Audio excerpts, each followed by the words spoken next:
nanay dyan, single mother, Happy Mother's Day. Ingat po kayo.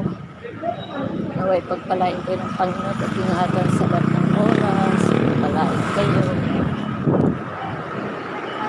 Ako naman, hindi pa ako naging nanay kahit kailan. 65 years old na ako. 65 years old.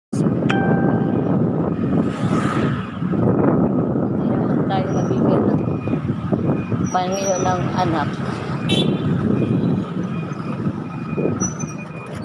Hindi naman nabuo yung nasa kabataan ko. Na bata pa ako. Kaya okay lang sana kung nabuntis kahit single mother, okay lang.